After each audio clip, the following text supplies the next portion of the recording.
control. Her gravity is all that I know. She's over me. She's over me. She comes with her hypnotic dance. She holds me here with only a glance. She's over me. She's over me.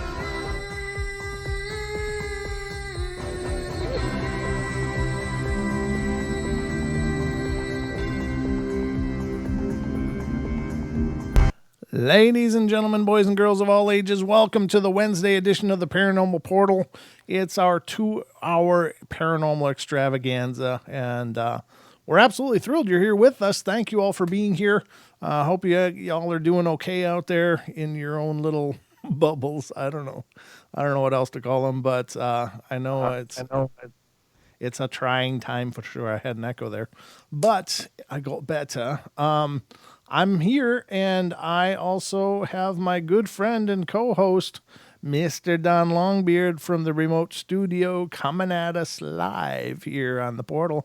Welcome, Don. How you doing? Doing good. Going a little stir crazy, but hanging in there, trying to find lots of things to keep my mind busy. Oh, good. I had to level you out there. That's quite a bit difference between your volume on your mic and everybody's mic volume versus the sound effects and the music and stuff. So I got to remember to do that. You were loud and clear, though. Good. You're staying healthy in your little bubble? Yeah, I hate being in a bubble, but that's it's what needs to be done. I mean, I'm considered an essential worker, so I still get to go out and experience earthquakes and things like that in other places. So I was going to ask you, what did you think of that earthquake yesterday? Oh my gosh. So I'm standing at work and I was talking to one of my coworkers, and I was standing on one foot. I had my arms braced up on, a couple, little like, what are they? I'm gonna probably screw my camera up, but I was on like some like cubicle walls, and so I was standing there, and all of a sudden I just kind of felt this wavy thing go through me, and I got a little fuzzy, my head got a little fuzzy, and I got a little nauseous, and I actually had to like stop and think. I haven't been drinking. I haven't ingested anything that alters my reality, and I'm not sick. What the heck's going on? And then I hear down the way, I hear some glasses chinking together, clattering together, and it was just crazy. And I saw some things hanging from the ceiling. They were moving. And I'm like, I realized that I'm not, not being, sick or anything. And right. I realized I'm not being crazy. And then it popped into my head. I'm like, that's an earthquake. Wow. Yeah. Here in the Idaho highlands, we get earthquakes, ladies and gentlemen. I don't know what the hell's going on. It's very strange. Apparently, according to the media, that's the strongest earthquake in our region for decades. Yeah. I don't know where the last one was that was huge like that, but I know that Yellowstone's been having some 2.5-ish ones for days now too, and that's kind of concerning. So it's kind of scary, yeah. It is. Yeah, you're all blurry all of a sudden. There you go. You're in focus. Yep, I've been playing with my camera a little bit. See, I had to do a self-inventory there. Nope, I'm not drinking, and I haven't taken anything, so I did a little inventory too there, right there, Don. So, Next. But anyway, yeah, I mean, it was really crazy, and it does seem like we're in a weird phase for sure. There's lots going on all over the globe. Earthquakes, there's locusts all over in the Middle East. In Africa, and there's lots of strangeness going on. Now, I'm not trying to promote all that, Armageddon kind of speaking, because I don't know. I mean, if whatever happens, I mean, nothing we can do. But I don't think that, promoting fear is good either. But I think it's incredibly interesting. There seems to be a lot of things in flux right now, and I don't know. Hopefully something really wonderful is on the other side of all this. And that's something, Paisley's been talking about on her show, about, and you've been mentioning it too, the change coming, Yeah, since 2017, I've been talking about that. Exactly. And I think it's finally here, and our reality, our true reality is going to change. I mean, this is changing the world. Yeah. And who knows what's going to happen with it? You know, things will never be the same. Yes. Period. Yes. And that's just the way it is. Yeah, that's something I was talking about when we were doing the open mic thing on TFR with Lucky, and I was like, what concerns me the most is that after 9/11, we got the Patriot Act, and that changed everything in our country. It changed the face of America. I mean, fundamentally changed the face of America, and we still haven't recovered those rights. And what concerns me is what are we looking at on the other side of this? Is this going to fundamentally change our society once again? And what does that mean? And will we lose more rights? And I'm not, again, I'm not a radical thinker kind of guy. I'm not a conspiracy person. But when you've been through a few of these kind of things over a lifetime, it's like, man, what are we looking at on the other side of this? So hopefully good things interpersonally. Hopefully we're on a trajectory of raising our vibration and becoming more ourselves, for lack of a better phrase. But on the other side of it, hopefully not more controlling and nanny state kind of stuff, because I don't think that's going to fit anymore. So And I don't think, as much as cool as it sounds, I hope we don't go full Mad Max. it's great on the movie screen, but I wouldn't want to live it. Hell no, that'd be horrible. But anyway, ladies and gentlemen, this is our 2-hour show on Wednesday nights. The phone lines are going to be open throughout the duration of the show. So the call-in number, if you've got something to share of your very own, is 720-923-0500. Again, 720-923-0500 is the number to call in. And so I hope you guys take advantage of that, because it'll be great hearing from you guys. If you've got any encounters with the paranormal or humanoid type of encounters, and that can be spiritual, that could be Dogman, that could be Bigfoot, that could be other things, could be aliens, could be a lot of things. So, what was that? Rakes. Oh no, not rakes. We don't want those.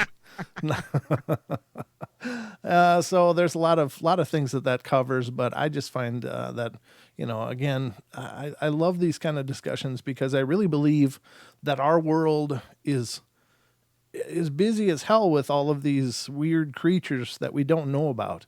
I think that they're prolifically distributed through our reality, but we just are not either tuned into them quite enough. Maybe they're not quite in phase with us at sometimes, and they are at others. Perhaps they truly are multidimensional. Perhaps they are spiritual with the ability to manifest physically. There's a lot of ideas about what these things could be, but people are having very real encounters with very real creatures that are terrifying the hell out of them. So we're going to dive into a little bit of that tonight. And, wherever we go on the portal. We've long since abandoned trying to plan shows because the portal writes itself, ladies and gentlemen. It's got its own trajectory. We're just kind of surfing on it, just trying to stay on the board. So anyway, I hope you guys are ready, because we're going in.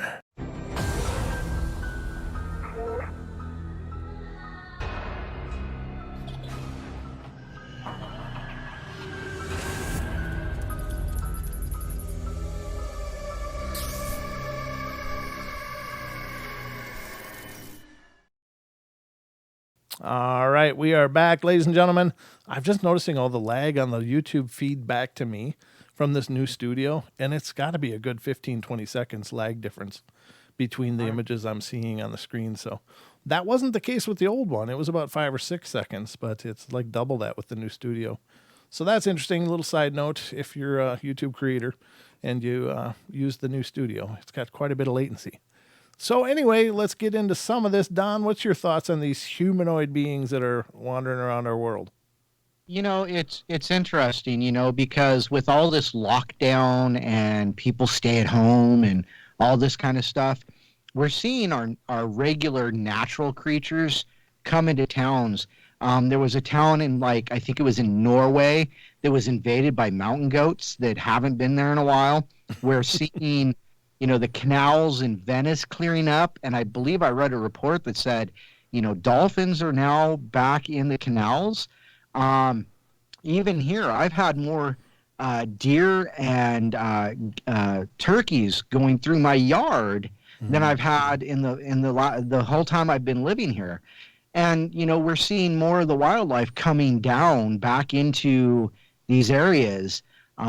So it doesn't surprise me. It would not surprise me, I should say, if we start seeing these other creatures that Right.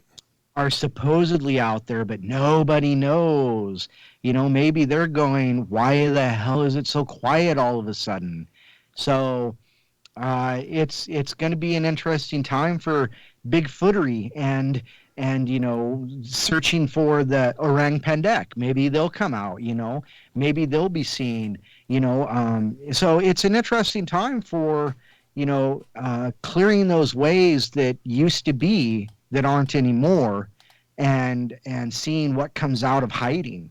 Yeah, absolutely. I think you're right. I think I hadn't heard about that. All these wildlife coming back out, and that I think that's kind of wild. It's kind of cool, but it's also kind of disturbing. It's like, are the big predators going to start working their way back in, like grizzly bears and stuff too? Then, Yeah, that'd be interesting. because currently they're pretty pushed out from most places. They don't usually come real close to towns and cities and stuff. But I guess they follow the game. So wherever the game is, they'll be. But do you suppose the Bigfoot are all high fiving like, yes, we got him out of here? It wouldn't surprise me at all. Yeah. I imagine there's quite a few creatures that are doing that. It's like, hey, Yeah. wow. Yeah, it took generations, but it finally worked. They quit coming here. I don't know. It's hard to say, but I do believe they're out there. I think that we've of course, doing the show, we've heard hundreds, if not thousands, of different stories of these creatures being around and people bumping into them. Now, I gotta say that I don't think Bigfoot's ever been really.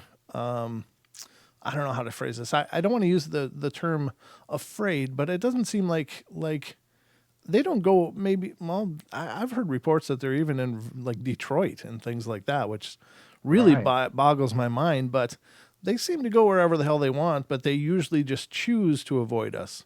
And what I find interesting about that is that we've come to expect that the Bigfoot are incredibly shy and will go to great lengths to avoid people. But then at the same time, you see these sightings come up like, yeah, I was driving up in my truck and looked up and there it was. And it just kind of looked over its shoulder and glanced at me and just ambled off like it wasn't in any kind of hurry and didn't seem to care that I was there.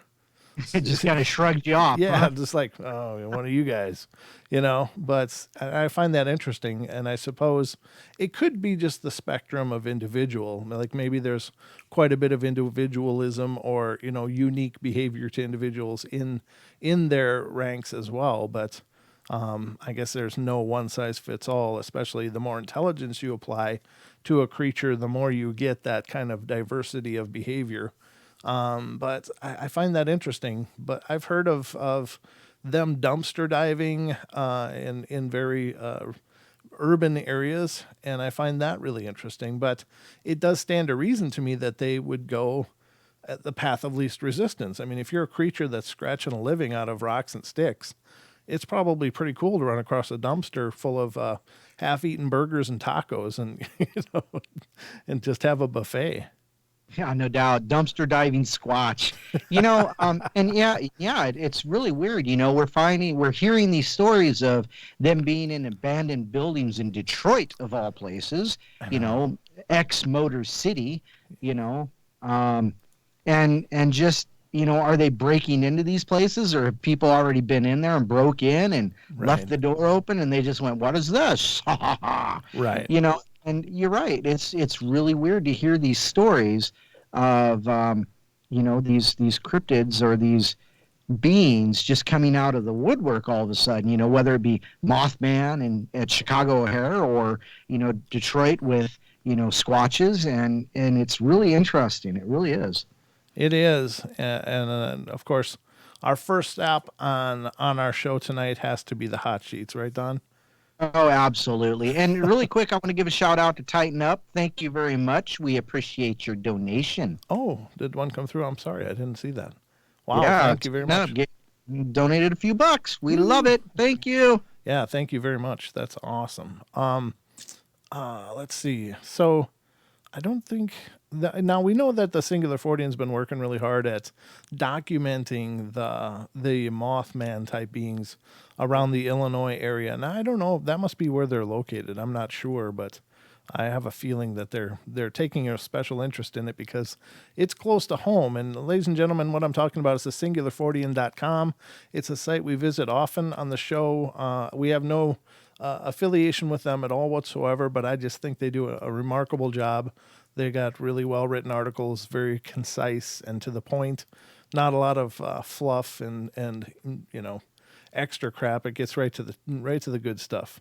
Now this one's talking about a photo, but I don't see a photo in it. But it's a report. So witness reports flying gargoyle over Hoffman Estates, Illinois. So they're describing this one as a gargoyle, and see that's the diversity that comes in these reports, ladies and gentlemen, is that it may be what we all identify as a Mothman, but if somebody's not familiar with the term Mothman, they're going to give it a different name or whatever name suits them, and I think that's why we have so many names for Bigfoot, is because a lot of these names were developed long before there was that unifying term, and I think that this is the case for these gargoyles as well, as I think that they are the Mothmen, or whatever we understand the Mothman to be. Sorry, I had to take a drink. I'm really dry. But let's get to this one. So this is again Singular 40, and they are reporting on something from Phantoms and Monsters with Lon Strickler. And it says he received a report earlier this month from a woman who said she encountered a flying gargoyle near Hoffman Estates, Illinois, in early December of 2019. So that's really recent, Don. I'm sorry, when was it again? 2019, December. Oh, yeah, that was just a few months ago. Yeah, so according to the initial email, they said, I believe I saw it as I was driving home from work, heading south on Barrington Road. It at first looked like a small plane, so I wasn't really paying much attention to it until it started flapping its wings and flying towards the preserve area as if to land. It was a split-second sighting, and I could not believe what I just saw. So he was able to interview the person, Lon was, and said the witness was traveling south near Hoffman Estates, Illinois, just northwest of Arthur L. John Nura Forest Preserve in Cook County. This particular preserve is a sprawling, wooded, open location that is utilized by many of the local residents for recreation. Strickler said she stated that the creature was dark or black in color and had a humanoid-shaped body. Excuse me. She was unable to see the head, but described the overall shape as a flying gargoyle. The wingspan was quite wide, the reason why she initially thought it was a plane. She was unable to make out the wing structure, and she said that she observed the wing being for about 20 seconds or so before it descended into the trees. She'd actually thought about going into the preserve to investigate, but changed her mind since she had no idea what she may confront. Yeah, that's the thing. If you see something like this, it's always best to err on the side of caution. And of course, in hindsight, we hear that from so many people. Man, I should have gone to see where that growling was coming on. But at the same time, it's like, no, you probably shouldn't have. You probably did exactly what you should have done, which was get the hell away from there.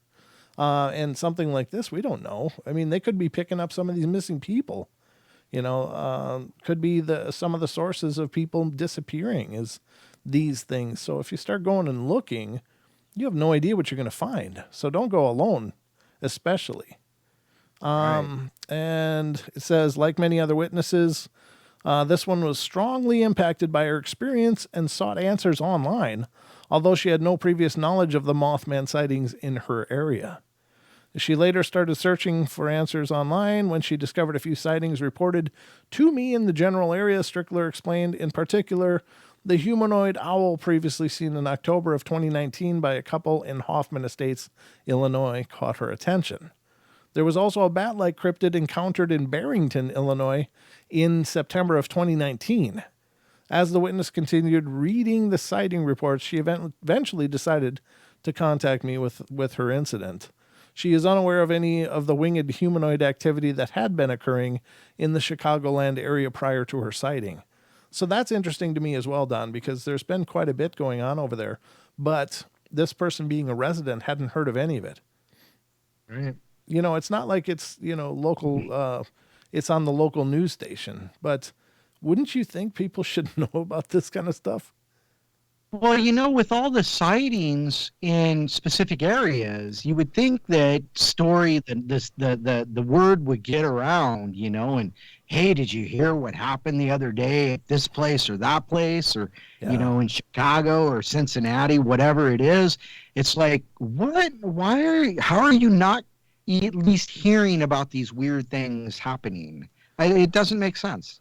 Yeah, I think people in general company are probably still pretty close-lipped about these kind of sightings because they don't want to be that person. They don't want to be the one that goes, "Hey, did you hear what Becky saw?" Because it doesn't usually work out well for the witnesses. But very interesting. So that's our first report of humanoids, strange humanoids. I think that's pretty interesting. Oh, So who were we talking to that was talking about they didn't want to be known as the home, he was talking about the homeless guy and how he was ostracized because he said he saw I think it was a Bigfoot, and then he just didn't want to be known as that guy, that homeless crazy guy. So- And come to find out, the homeless crazy guy may be the same one. Who was that? so it's the same person that's going to be on our show Friday night, Oh. Kevin Lang. Oh, that's right. Yeah, when he had his first sighting in the mountains when he was hunting, he saw a huge one, a big and like 9 foot or more. And he said that afterwards, the only other person he'd ever heard of that had seen this was considered the town drunk. He was a guy that had a tree dropped on his tent and That's right. saw the big one. He came back into town all flustered and told everybody he could, "Hey, man," because he was scared. And he was absolutely ostracized and ended up becoming the town drunk. Nobody would talk to him or nobody would take him seriously after that. So, yeah, that was Kevin. Ah, that's right. Yeah, Yep. that's right. Huh. So Kevin will be on the show on Friday night, ladies and gentlemen. And if you're not sure who I'm talking about and you've watched our shows, he is the gentleman who befriended the Bigfoot Glag. And they grew up together, basically. Just an incredible story. And he will be back on Friday night to continue with more of it. So that'll be an excellent show, and I hope you guys tune in on Saturday. We might have a really good guest on as well, and we'll be looking. I'm trying to solidify that to get confirmation from them. It's two people, one of which is a national celebrity in the excuse me, UFO community.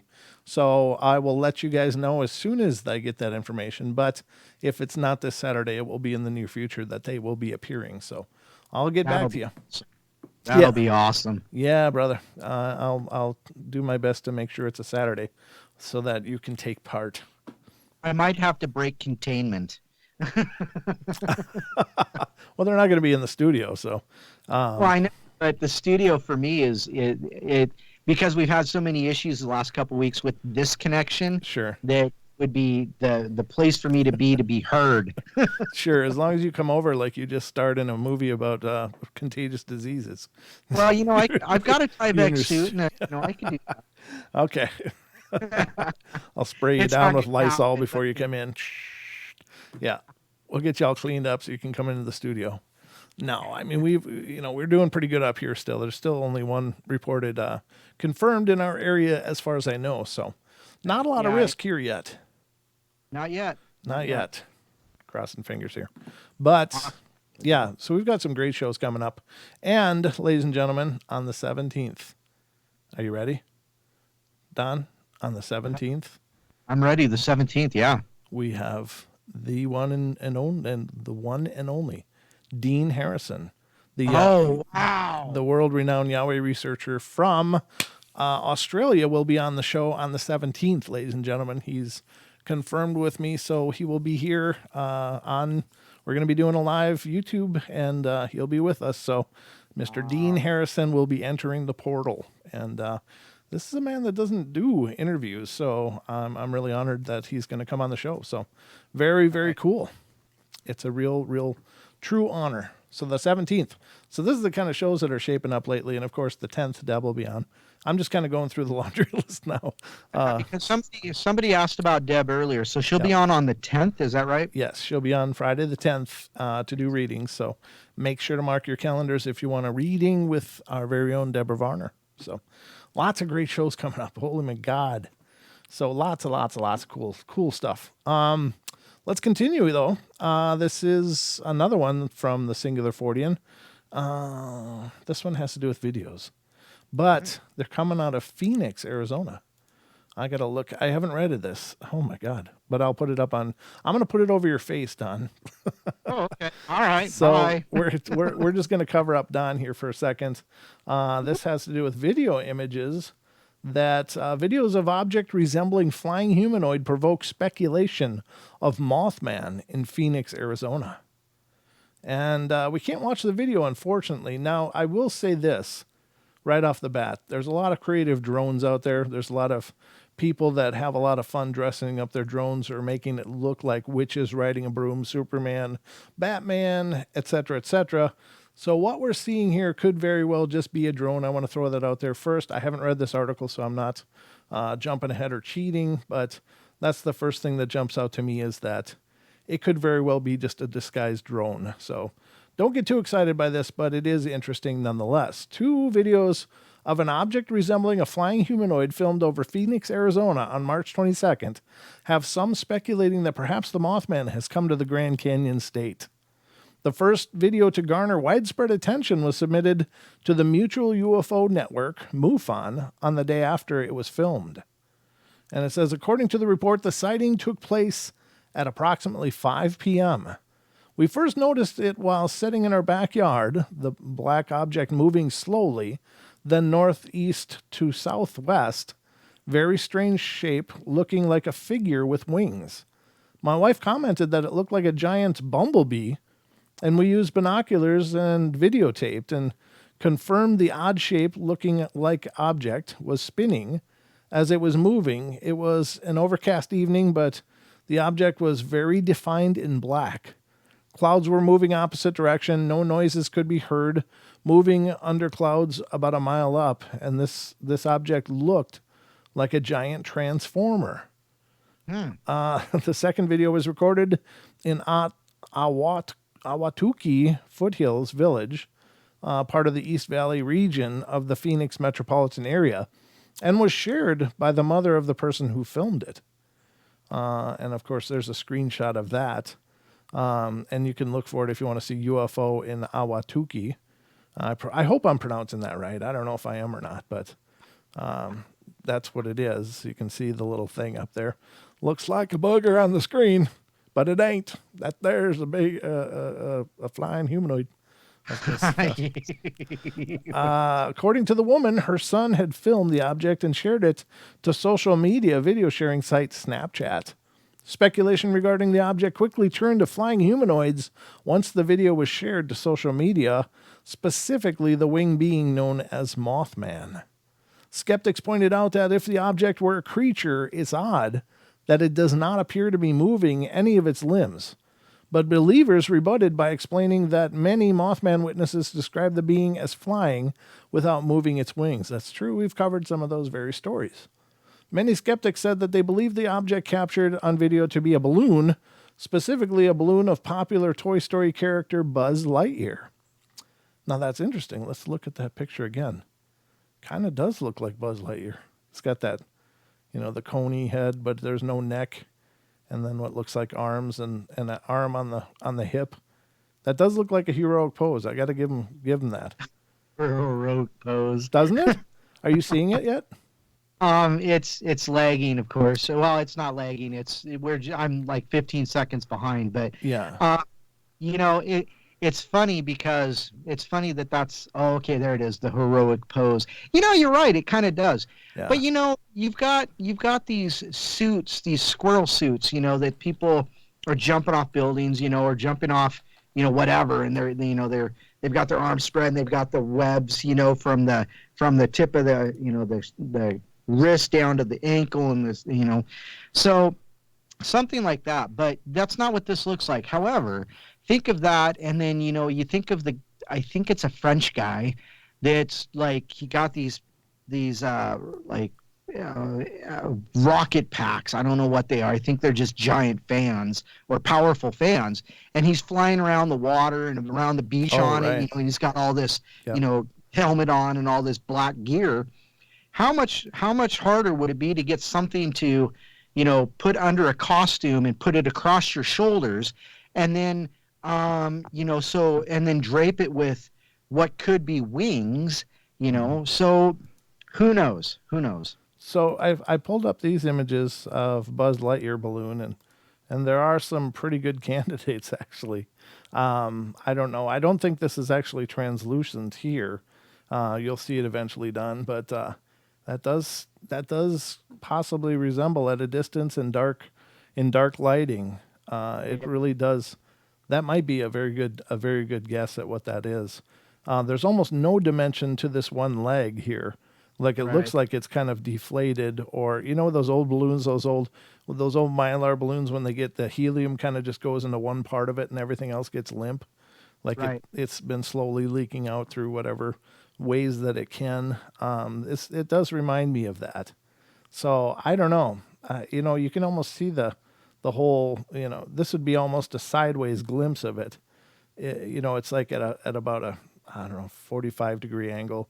So you can see this arm clearly, but this one's more obscured because it's more in line with the camera. This leg Right. is flattened out. This one still has a little bit going on in it. But if you look here, it really does have that V, that cartoonish small waist and then the big chest. And then Right. you can see color variations here. And that does seem to maybe line up with some of this. I don't know. Very interesting. I'm not going to say that it definitely is or isn't, but I think that's a pretty good guess, really. Yeah, it could be. I mean, it does. You do have some good points there, and the Buzz Lightyear that you were showing right there in the center of the screen. It could very well be something like that, but it would have to be. I would imagine it'd have to be pretty big, or it was really close. Well, I mean, the one that I have here is 53 inches. The big one is. So that's a pretty significant size balloon, really. Yeah, it is actually. Yeah. So Good. Yep. I don't know. It's hard to say, ladies and gentlemen. Obviously, there's not enough here, and I can't play the video because we don't have permission from the video owner, and I don't want to go to war over someone just to show a video. But Right. I think it's a possibility. It could just be a balloon. I don't know. I have not seen any other footage of the flying humanoids to compare it with, but interesting all the same. It is. Yeah. So I got you back on camera, Don. You're now back on the part of the show, not just your voice. Wow, I'm special again. You've always been special, Don. I got bumped by Buzz Lightyear. Buzz Lightyear. Yeah. Nice. All right. So, reports from the void. I thought the home was possessed house. Well, that's kind of a ghost story, but I guess we can go through it since it's on the hot sheets. The reason I wanted to visit the hot sheets tonight instead of the weekend is because the weekend's booked. Looks like it's booked, Don. Yeah, it looks like a busy weekend. Yeah, that should be pretty awesome. Right. All right, so let me click on this. Oh, I shouldn't have clicked there, but I did. I thought the home. Oh, Jesus. Well, that's just a pentagram. That's not a big deal. I don't know. I'm looking to see if there's any images that need to be on the screen, but it doesn't look like it. So I'm just going to read this. It says, in late January of 2019, the Singular Fortean Society received an email with glowing-eyed demon with bat wing stick leg body. Well, I guess that counts as a humanoid, Don. I think so. It was in the subject line, and it was sent by a woman who claimed to have seen something similar to the Mothman being reported around Lake Michigan. The house wherein the report phenomena reportedly occurred, well, that was a hell of a sentence, is in Bloomington, Indiana, but the names and specific addresses have been removed to protect the identity of those involved. The body of the email read, I saw this thing back in 1983 or 84, and I thought the home was a possessed house. Water would turn off and turn back on after I'd walk away from the kitchen or bathroom. I felt very uneasy there. I found a pentagram on the basement floor covered with dirt, and it had swept it off. It was an old house with a drive-below basement garage.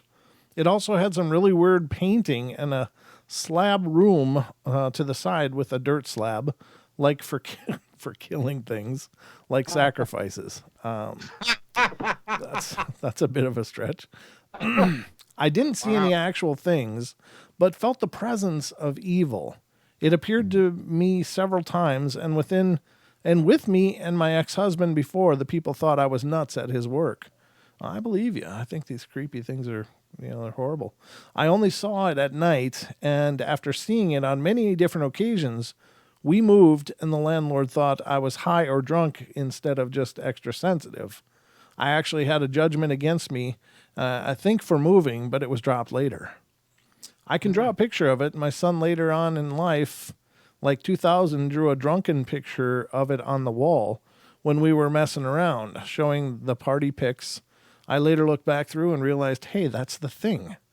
I asked him, hey, who drew this thing on the wall? And he said, oh, I did. I asked him, what is that? And he replied, I don't know. I said, how did you come up with it? And he just said, I just drew it. It was freakish. It had the sideways almond-shaped eyes glowing with red fire in the dark. Wow. I told him that day that the thing I and his my ex, his dad, saw was that thing. I call it a demon because we hid in the bed under the covers, and I asked my husband to get rid of it, and he said, how? And I told him I told him I went to Bible study with his mom, and that they talked about casting out demons in the name of the Lord, Jesus Christ be gone. I asked him to look up and see if it was gone. He said no, and I said, you have to believe. I prayed the same quote out loud again and meant it, and we peeped out from under the covers again, and it had gone.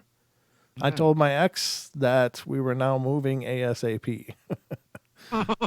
Yes, I think that's probably good. That should be enough to get out of your lease. And that's weird that she mentioned that they moved and there was a motion against her. Yeah. Was later dropped. Probably she as well speculated it was for moving and breaking the lease. Yeah. It's interesting that it was dropped. Did the homeowner go in the house and go, oh my gosh, there is a pentagram on the floor? Yeah, you never know. Yeah, wow. I mean, of course, pentagrams in and of themselves, ladies and gentlemen, are not dark at all. I mean, they're just a symbol of balance and elements and such, and it doesn't imply demon or devil worship at all. But of course, it's been Hollywoodized to mean, satanic, which it is not. But very interesting story. Well, but if you add in the idea that there's a killing floor, it gets a little creepy. That there's the killing room, kids. Don't go in there. Yeah, that's where they bleed out the chickens, I guess. I don't know. What do you do? It's certainly an unnerving story. I imagine living in a place like that would be tough, especially if you're seeing those things wandering around your house. That's just wrong. Here's a photo of a suspected Bigfoot, and this will be the last of the stories from the Singular Fortean. Oh, shoot. I'm going to pull this one over because it claims to have photos. So you're going to hide you again, Don. Okay. You just sit there behind the article. It should be nice and shaded. Actually, if you look at the upper right corner, I'm still there. Oh, you are, aren't you? Yeah, it's that little mini window. I'll leave you there.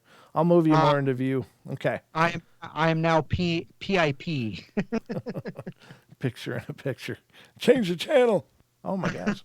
So visitors to Oklahoma Park share photographs of suspected Bigfoot taken over the weekend. I don't know. Is this a photo taken on March 28th by one of the visitors to Turkey Mountain's urban wilderness area? I guess this is one of the pictures, Don. Are you seeing it yet?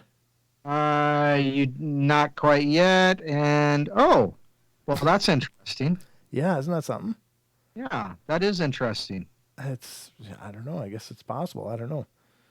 It's really looks more Like a camouflaged, like like an a ghillie ape, suit. like an ape. Oh, yeah, You know, true. it's looks like it. I don't know. It's got the really pronounced upper lip, of course, Hmm. which probably isn't actually a lip at all, but it's just the nose is sitting real high, the scowl. I don't know. Could be. Turkey Mountain Urban Wilderness Area in Tulsa, Oklahoma, shared a number of posts to their Facebook page yesterday from people who claim to have photographed a hairy humanoid while out walking over the weekend. Over the weekend, we had dozens of calls and messages reporting a sighting at Turkey. While we investigated the matter, this seems like a good time for us to remind you that social distancing of 8 foot is required when at Turkey Mountain. Wow, really? They're going to spin it for the deal. That looks pretty tiny, though. 8 feet. Yeah, I'm sorry, if I'm within 8 feet of a Bigfoot, it's not really social distancing anymore. I'm gonna spread that out a little more. I'm betting. That's pretty funny. And here's another picture, and I don't know what kind of scale we're looking at here, but that looks about man-sized. I'm betting a suit, but anyway. It says the park obscured the names of those who had posted the pictures of the reported Bigfoot, but the Singular Fortean Society was able to track down one of the original posts. That post and its accompanying photograph was shared by Eric Hillman last Sunday. Hillman claimed that he had taken the picture while out for a birthday walk the day before. Hopefully, he wasn't in his birthday suit. Oh, goodness. Hillman, or Hyman, Himan, is the creative production manager for Guthrie Green and Gathering Place, two other parks near the riverfront in Tulsa. This has fueled speculation that the photographs were hoaxed and shared as a promotional event for the park, ostensibly as a way to bring attention to the social distancing rules currently in place. It says, went for a birthday walk yesterday with Ryan, and then this. Is anyone going to Turkey Mountain or Urban Wilderness Area? And a side note, is this the Bigfoot? That's a side note? It's more, the actual post is more just a survey if anybody's going there. But, a side note, is this Bigfoot? Oh, my God. That seems like gratuitous hoaxing to me. That just doesn't, that's just some kind of hype job there. And unfortunately, that's the problem. Is that there's people that are dedicating their lives, they're dedicating their time, they're dedicating their resources to look into this on a very real manner. And then you got people throwing on suits and using it for social distancing criteria and stuff. And I don't know. I think this is BS. Yeah, it's just like what was it, Stevens Pass in Washington? Yes. There was that Traffic. picture of, yeah, exactly, the Bigfoot out there, and then all of a sudden Snoqualmie Pass is doing the same thing. Yeah. And we know that they've been doing it for years. They've been doing this thing to get people to come up there because there are businesses up there that need to be, need patronage, and there's things to do up there. There's skiing and all that kind of stuff. And so it's a way for, it's just a marketing gimmick. Yes, I agree. I really do. I think this is just a marketing gimmick, and it's I mean, so on this one they got several pictures in this whole feed here, and then they decide to point out social distancing guidelines. So they're not really hot on the whole Bigfoot idea. They're just trying to get attention for their rules or whatever, and probably trying to get people to come. Especially now in this, as people are being pushed indoors and stuff, and all these strict requirements are going on. Places are probably really clamoring to get some attention. So this is just a publicity stunt, ladies and gentlemen. I'm pretty sure. No way I could be 100% sure either way, but this is just, it's the orgy of evidence thing. It definitely is. It's like, hey, we got all these, great pictures of potentially a Bigfoot, but remember, 8 feet for social distancing. Right. Right. Ridiculous. That's just not right. I don't like that one. But of no fault of the Singular Fortean, of course. They're just posting a story. But whoever propagated that hoax should be slapped at least 3 times. Or one indiscriminate head punch. It's up to you. All Come right. here, I'll punch you. Come on over here.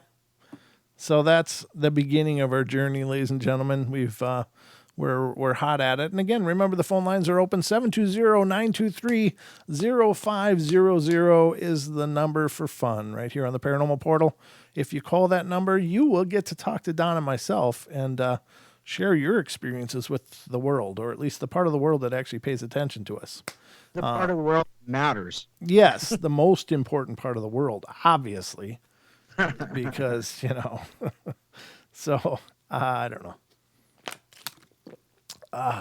Gotta hydrate, Don. All right, so let's see what's next. I got some Reddit stuff pulled up because I find Reddit pretty interesting, and I don't know, ladies and gentlemen, anything on Reddit is anybody's guess.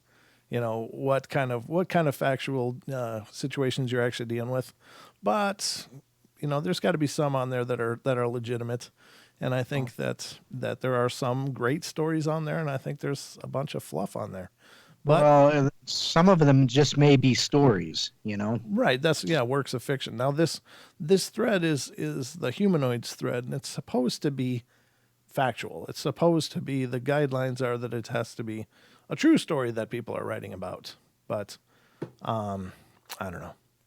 I don't know if they're true or not, but we're going to read about them anyway because that's just how we roll. All right, this one's called 2 Interesting Obscure Encounters.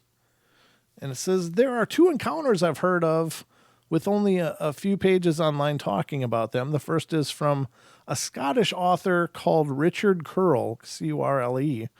This is honestly one of the creepiest testimonials I've ever read regarding a humanoid. And he said in one of his books that as a kid, he woke up at night for no apparent reason, heard other stories involving this happening before an encounter, and heard the sound of footsteps approaching his house. They continued going inside, up the stairs, and towards his room, and the door opened.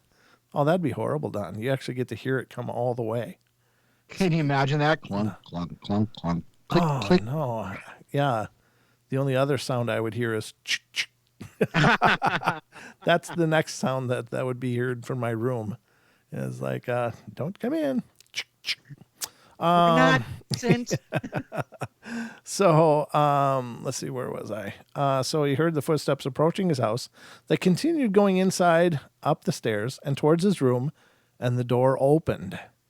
Standing there was a creature that looked like a fox standing upright, with a top hat and some clothing. And there's a picture of this event if you look it up, and it stared at him. And after yelling at it to go away, it did, and went back the way it came.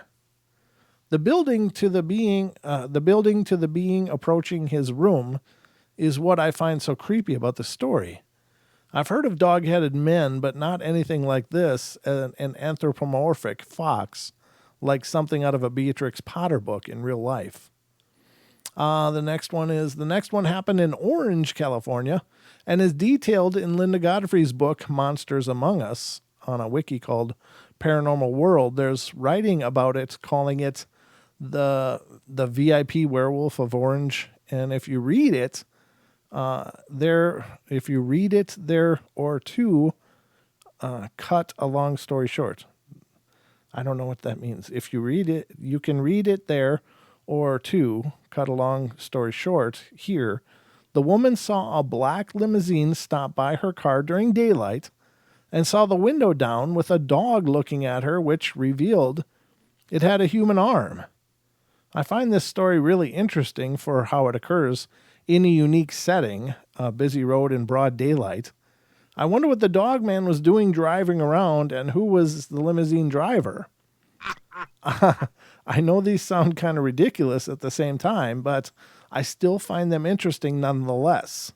Anyone knows of any similar tales to this, I'd love to hear them.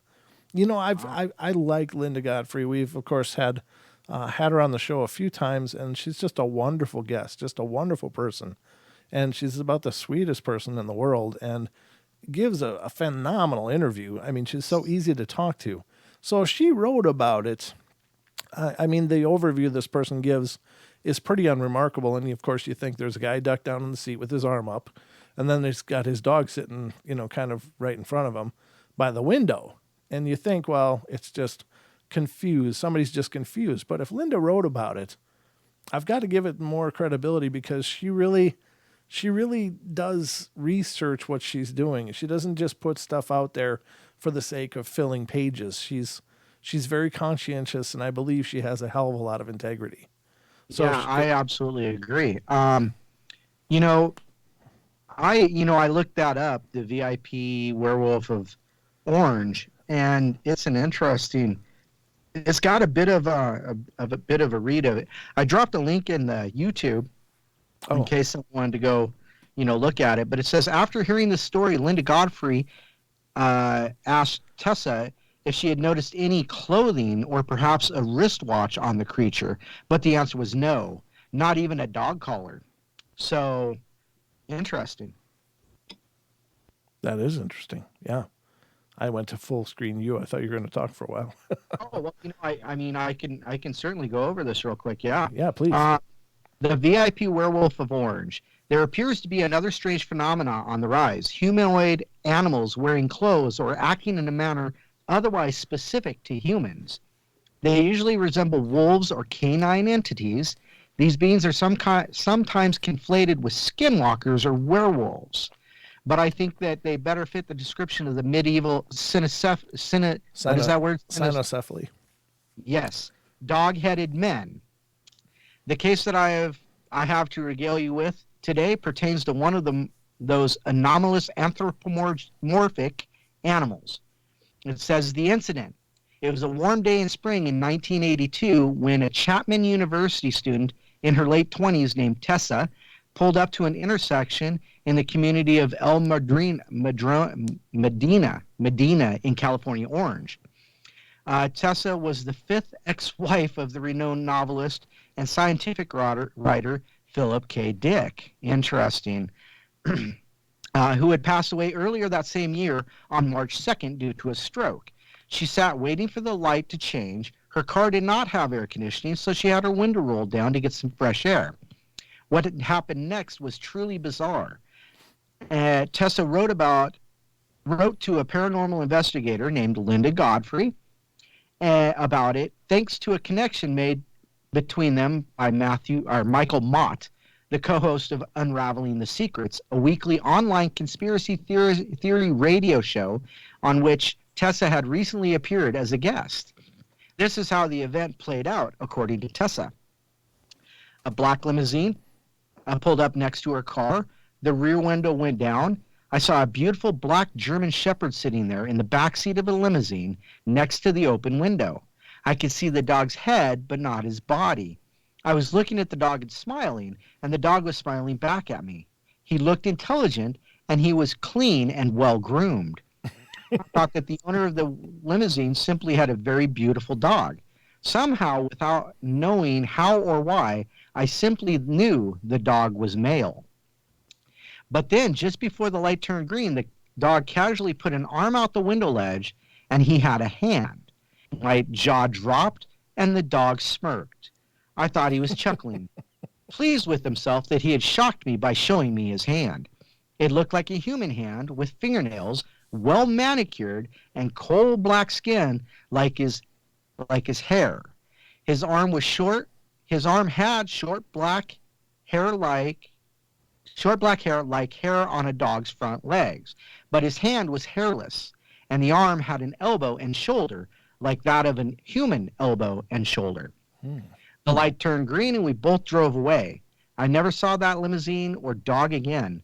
I tried to find some kind of ape or monkey with a face like that, but no such animal exists. And of course, dogs don't have human hands, so what did I see? Now I think that the dog owner owned. Now I think the dog owned the limousine rather than being a pet of a human. After hearing the story, Linda Godfrey asked if there was any clothing or wristwatch. Not even a collar was the answer. Interestingly, Tessa apparently didn't feel frightened, only shocked and curious. She was especially dumbstruck that such a creature would appear in a city and would be riding in a car rather than roaming the wilds somewhere far from civilization. The city of Orange is flanked by the Santiago Oaks Regional Park, Irving Lake, and Cleveland National Forest and the Santa Ana Mountains, meaning that the phasmagorical furry would have had plenty of places to go. Apparently, I can't read tonight. Apparently, the sighting felt both personal and intentional to Tessa, as would probably be inferable from the deliberate nature of the anomalous entity's behavior, such as waiting to reveal its arm and then smirking at Tessa's shock. I've always thought the sighting meant something specifically for me, but I don't know whether it is a gift or a threat. There you go.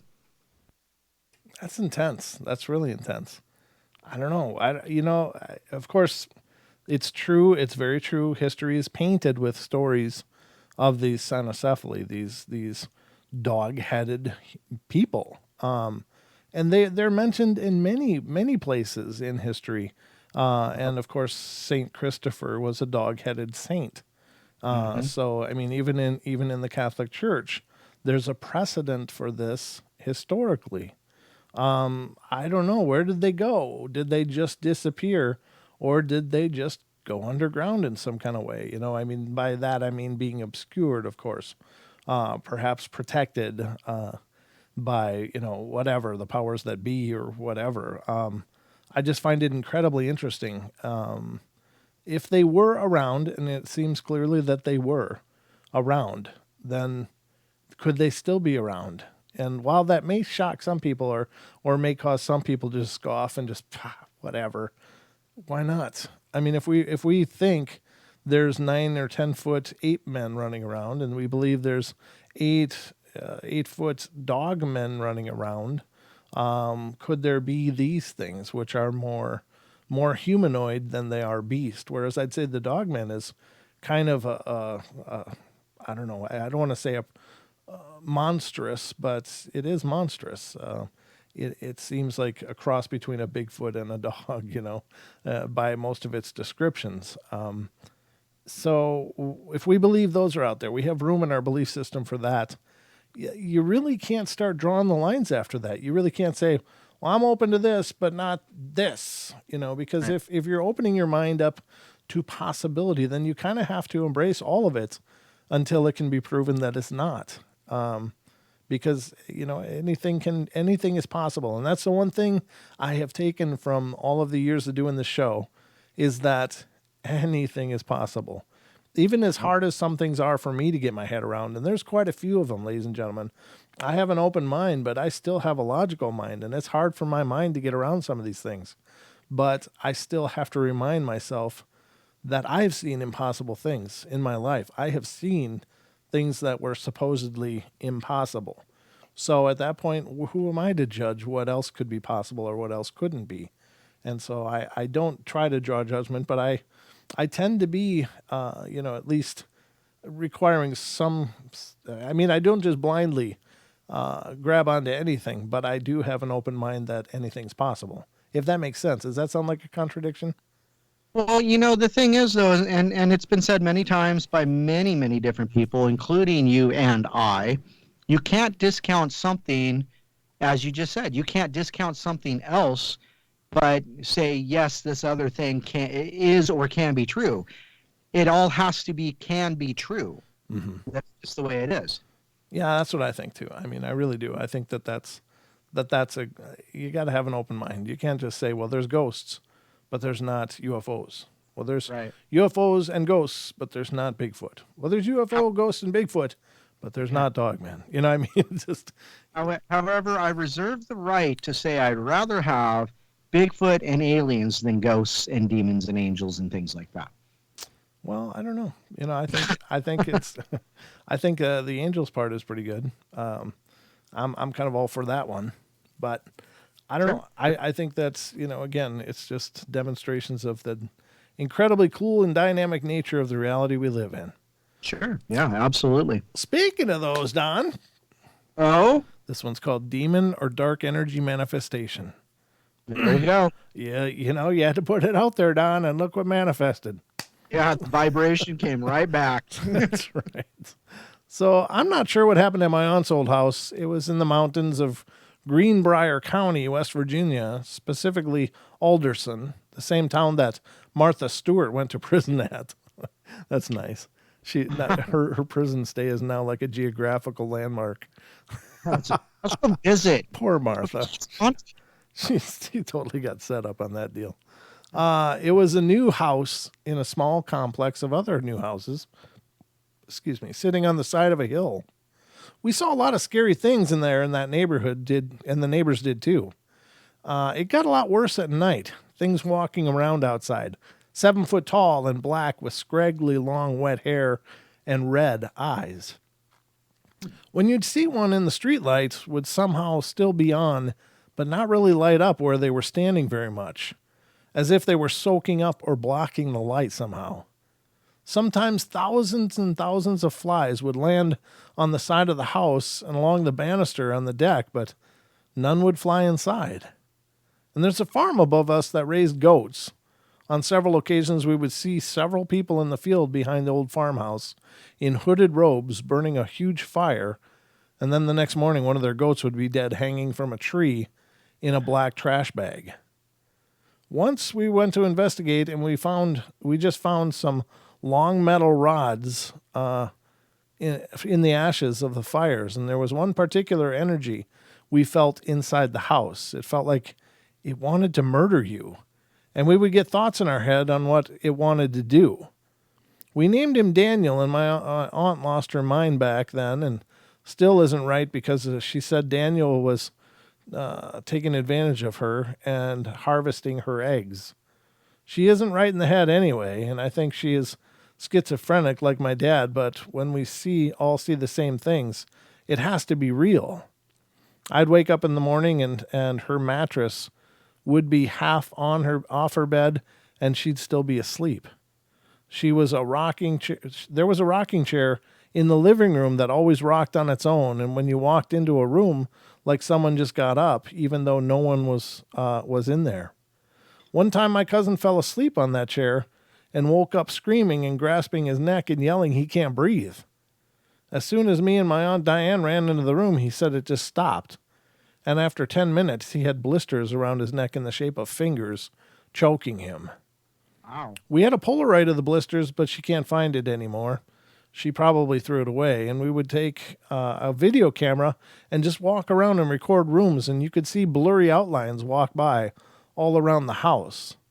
It got to the point that we all slept in the same room, and only I could never sleep. I just laid there praying that whatever was in the closet would leave me alone. The good thing was that when I left, it didn't follow. I could go home and feel safe until I turned 13, and I was laying in my living room floor watching television, and something sounded like it landed on the roof, like a tree fell, and I got the really bad feeling and looked up at the ceiling that had mirrors on it, mirrored ceiling, Don, ooh, in the shape of windows, and I saw something run behind and around the porch. Old 2000 style double wide that we lived in had those mirrors on the ceiling and living room wall. And from that day, I didn't sleep for probably 10 months. I tried everything, but I constantly had the feeling that something was going to kill me or hurt me, and I always felt like something was looking at me. I tried using sea salt in the windows, holy water, sage, prayer, everything I could think of, and anywhere I went, it followed, no matter which family member I tried to stay with. And I didn't sleep because something would always be there as soon as I was about to sleep. I'd feel something touch me or hear my name called or banging or a light turn on by itself, and eventually it just went away from me. I figured out that if I ignored it, it would go away. If I didn't feed into it, I would feel nothing. And it wasn't until recently that I put two and two together. And this all started when my aunt first moved into that house, and her neighbor's daughter was in her bedroom, and she was my age. And she had it says a Ouija board, but it's a Ouija board. And we used it in the window seal. What? We used it in the window seal. Her inside the house, me outside. Oh. I don't understand that. They had the window open. They had the Ouija board sitting on the window sill. Oh, it says seal. Okay. She told me to ask it a question, and I did. And as I went to ask aloud, she stopped me and said, "No, you have to ask it in your head." Well, I asked a question I knew she wouldn't know the answer to. I asked what my dad's middle name was, and it spelled out Edward. I freaked out and ran inside, and from that moment on, we were tormented by whatever answered my question. I wonder if anyone else ever had this type of experience. I live in Phoenix now for nearly 10 years, and I haven't experienced anything since I moved here. Even after I stopped thinking about it, back home I'd still see the occasional shadow or light turn on, but here I see and feel nothing. I'm happy. So, Don, here's the thing with satanic and dark worship areas is that oftentimes two things. Oftentimes they will bind some dark spirit to guard it. And with curses implied that if anybody should come and enter this sacred area, they will have some kind of curse laid upon them or an attachment laid upon them. Secondly, they are known to curse objects and leave them lay around. And that's like valuable objects, like maybe a really nice hunting knife or something like that. And in the hopes that somebody will pick it up and get cursed and become a target for the dark energies and such. And so if you ever, ladies and gentlemen, if you ever find a place that you believe is a place of dark ritualistic worship, get the hell away from it. Just get away from it. If you don't know what the hell you're doing, you shouldn't be entering a place like that, because there are layers upon layers of problems waiting for you in those kind of situations. Even as exciting as it might be, and a lot of, especially with the paranormal research craze that's going on where everybody wants to go find ghosts. Well, they think that these dark places are great places, and they might be, but they might also be a horrible place that will plague you for the rest of your life if you don't know how to get rid of those things. So please be careful. Don't mess around with that stuff. If you know there's a place where dark things happen, stay away from it. Don't go into it. You risk so much. So, my 2 cents. Well, yeah, well, once we bring in Ouija boards, I just kind of go, you know what? Screw this. Mm-hmm. But I just checked the Ouija board behind you to make sure the planchette was still there, by the way. It is. It's all good. But for anybody who's seen the movie Veronica, I think it was on Netflix. But that's kind of what I'm getting the vibe here, is that they were playing with the Ouija board and they brought something through, and they obviously didn't close the session at all. They just ran away. And that leaves you open to all kinds of issues that we won't go into, because anybody who's listening to the show knows what we're talking about. So, you talk about that attachment. Well, it's an open portal. It's not been closed. It's not necessarily an attachment. It's just you let something in that you didn't tell to go away, And so people are like, well, it must be an attachment. Go finish the game of Jumanji. Somebody has to finish.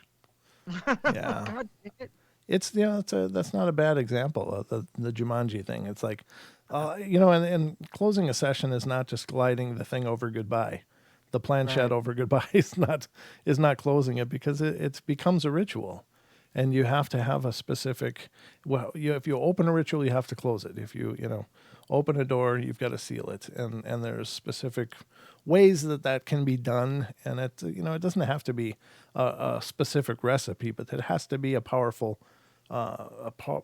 admonition, or that you're stating very clearly and with powerful intent, with prayers, with whatever resonates with you, that this is closed and nothing is allowed to linger. So you can create your own, but I would look into it a little bit to make sure you understand what you're doing if you want to play with those things. It's up to you. I neither promote nor do I condemn those things. It can be used responsibly. I really believe that, but it should be used carefully. Hey, I think we're going to take a quick break, ladies and gentlemen. We will be right back in just a couple of minutes, so don't go away. There'll be more of the Paranormal Portal coming in just a few minutes. So, and then we'll get to our call. Caller, if you can hold. Well, do you want to go to the call first? Yeah, let's do the call first if you can. Yeah, we can. I can work with that. All right, let's get to the call first. And this is area code 619. You're on the air. Hello? Oh, unmuted. That's me. It's you. How you doing? That's me, right? Unmuted. Alrighty. You are here. Hello, regular. Okay, Colin from San Diego. How you guys doing? Thanks for taking my call. Okay, so I've had this thing happening since I was a kid, actually, which is I kind of wake up hearing a song each day, and a different song of some kind. So the one I heard this morning is "We've Got a Groovy Kind of Love." Y'all know that one, so it tells you a little bit how old I am, first of all. Uh-huh. And it's kind of maybe not relevant, but so we got the Paranormal Portal. I just wanted to tell you something a little bit paranormal that happened to me today. Perfect. Which was and you mentioned something I think at the beginning of the show, which is what if this doesn't go back? What if this all stays as it is? Didn't you mention that? I did. Don? Yeah, I did. Yep. Yeah. And it's really, some of us are never going to see our loved ones and family and friends again in the flesh. Yeah, that's true. We're just going to see them on video, right? Yeah. So it's kind of like they've died. We're never going to see them again in the flesh. I started to think about this. It's kind of strange. Yeah. We're kind of like in like a science fiction film, and we know this. It's starting to feel that way. If that happens, we don't know that's going to happen for sure. Right. But if it does, we're experiencing it. It's kind of interesting. It's a little bit paranormal. But I want to tell you about this thing that happened at the Dollar Tree today. It's a chain of dollar stores. Okay. So and it's a little bit. It's not your ghosts and that kind of paranormal, but. So I'm at the checkout part, and it's one of the smaller Dollar Trees. Okay. And so the one of the cashiers yells, "Sir, you need to pay for that." And that's what she says. "Sir, you need to pay for that," because this guy had taken the full basket and just walked out the store. Oh. So everybody kind of just says, "Huh? What?" And he gets in his car. This is what happens. So everybody just kind of continues, though, doing what they're doing. Uh-huh. And she says, wow, the security guard was here up to like 20 minutes ago, but he's not here. And she continues what she's doing. And everybody's, I'm in a motor wheelchair, by the way, and you kind of lose a little bit of your movement. It's kind of like having a new body. It's kind of like being a little bit of a robot, actually, being in this motor chair. Sure. So you don't have full range of motion. But what I'm basically telling you is the reaction of the people, the reaction of everybody there was just not the way it usually is. Nobody, and the long and the short of the story is, nobody called anybody. Nobody ran after him. Sure. Yeah.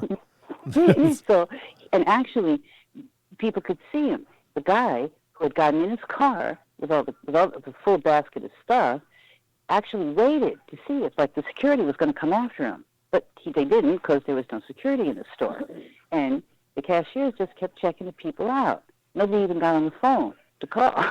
And the guy waited to see if the security was coming after him, but nobody did. And that's what the people were saying. "Oh, he's still sitting there," somebody said.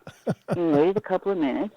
And then at some point, somebody said, and everybody just kept doing what they were doing. At some point, somebody said, "Oh, okay, he's leaving now," you know. and then somebody else said, "He must have really needed this stuff." Everybody's just doing what they were doing. See, that's the story. The The problem story is like very unusual. See, yeah, very different. the problem is that nobody could go after him because, of course, with the social distancing guidelines, they just couldn't get close enough. Well, there was a number of kind of elements at play, right? Yeah, exactly. You know? Yeah, that is bizarre, but I think that everybody's they're kind of in survival mode now. So it's like, is that really a big deal right now? Probably not. You know. Right. Yeah. That's what it was. Yeah. That's how it played out. Wow, that's really interesting. That's very interesting. Wow. Anyway, That's that's my little story for the day. Well, I For the appreciate evening. it. I appreciate it. It's always The good. Paranormal Portal. It's always good to hear from you, my lady. I hope you're doing wonderful, and please keep calling in. It's great to hear from you. Great show. Thanks, you guys. All right. Good night. Carry on. Carry on. There's another tune there. Great tune. Crosby, Stills. Ooh, there you go. Young. There Carry you on. go. Okay. Some great music happening. Yeah, absolutely. Great music is for sure. Oh, sorry. I thought she was done, and then I kind of cut her off. I do apologize if I cut you off. Well, you have to go take a quick break anyhow, don't you? I do, ladies and gentlemen. We're going to be right back. Don't go away. More of the Paranormal Portal is coming right up, and since it's Wednesday and we don't actually have a real break, I'll do the promo and let you guys see the showcase again with the new song. Da-da-da. Ready? Want to hit? Yeah. Here it go. Go. Tranquility Base here. The Eagle has landed.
sweep for mankind. Yes, it is, ladies and gentlemen. And we are back here and back at it. We're almost down to a half hour left. Wow, that's gone really fast tonight. I just needed to use the loo, but thank you all for being here. I appreciate it a bunch. I hope you all are enjoying our journey into the paranormal portal as always. There's quite a few of you out there listening, so thank you all for being here. We are kind of talking about tonight the humanoid encounters. And, of course, that means anything that looks like a human can be, of course, it can be ghosts, but we're trying to steer it more towards the cryptids and stuff, or Dogman, or Mothman, or, you know, we could be talking about black-eyed kids, could be talking about a lot of things. Don loves those black-eyed kids, so. And he's... no, he doesn't like them at all. He, in fact, ladies and gentlemen, when we first covered the black-eyed kids, I don't think Don slept for a week after that. That's a good bet. Yeah, that was an eye opener for me too when I first heard of those things. I was like, what in the hell is that? I don't necessarily have a black-eyed kid story, but I'm just talking about humanoid encounters, and so that would certainly qualify if we had one. But I've got another one here to read for you, and this is again coming from Reddit Humanoid Encounters thread, and this person says, "There's something unnatural living in the pines behind my house," and it sounds like it's plenty weird. This is a long story, so I hope you guys are ready for a marathon here, but I hope I can do a good job reading it as well. So I'm gonna give it my my all here. Are you ready, Don? Go for it. Okay, so I'm supposed to go for it. So I'm going for it. And it says, to begin with, I'm not crazy, nor am I hallucinating. I'm not selling anything, so you don't have to buy anything. I habitually rise early, around 4 a.m. most days, and my custom is to go outside, light my pipe just before the sun rises. That morning, I was outside with a cup of tea just before dawn. I was thumbing a bowl of tobacco in my pipe when I heard a shuffling towards the pine trees at the edge of my property. The back of my house faces the edge of a thick lot of short pine trees, and I see critters running in and out of it all the time, so I assume the noise is an armadillo or something, but when I looked up, I saw what looked like an obese woman with sagging breasts, and her head was kind of like an odd lump on her shoulders. Very small and without hair or features, like a typical head. I immediately knew it wasn't an animal of any sort, and I sat on my things down and on the patio table, and I called out to her. There was just enough light from the floodlights on my house to see a large bare bottom turn and run away. I could very easily hear the thumping sounds of feet in the pines. Well, I called the police right then and there and told them what I'd seen. 3 county deputies responded within 20 minutes, and they scoured my entire property. They searched around the edge of the pine trees. For over an hour, I recalled what I had seen, given them every detail I could remember. None of us could come up with any explanation, and as I know all of my closest neighbors personally, I have only 2 neighbors, and the lot of pine trees itself is 20-plus acres and connects to a stretch of grassland where the closest humans would be whoever's on the interstate. I urged them to search the pines, convinced there was a naked woman running around in there. Methamphetamine or other harsh drugs are not unknown where I live. And in my years of living in this region, I've seen my share of crazed addicts. The deputies told me they couldn't search just then and that they would need help. They filed a report and told me to go inside and lock my doors. Well, I did it. And I also retrieved my pistol from the bedroom and stuck it in my waistband. Around 1 p.m., a new lot of deputies came knocking, and I walked them around exactly where I'd seen this person. 2 of them hung back with me while the others went into the pines looking around. They spent about a half hour in there before they came back with no evidence or explanation. They were all very helpful, but didn't sound very concerned, and eventually left after scanning around my backyard a bit too. I told my sister and close friends about the incident, and we all speculated for a while about it. Every morning since then, when I went out to have my morning smoke, my eyes were fixed on the pines, but I didn't see anything out of the ordinary until I was up late one night. As an early riser, I typically fall asleep in my chair around 9 p.m. as I'm getting up in years and don't have the stamina I once had. But one night, I'd been entertaining guests and made a pot of strong coffee, so I just couldn't sleep. I'm normally a tea drinker, so I'm somewhat sensitive to coffee's strength. It was around 1 a.m. and my friends had left an hour before. I cleaned up a bit, then stepped out back with a glass of wine to have before bed smoke. I turned the back lights on and stepped out, and I immediately saw the fat woman again.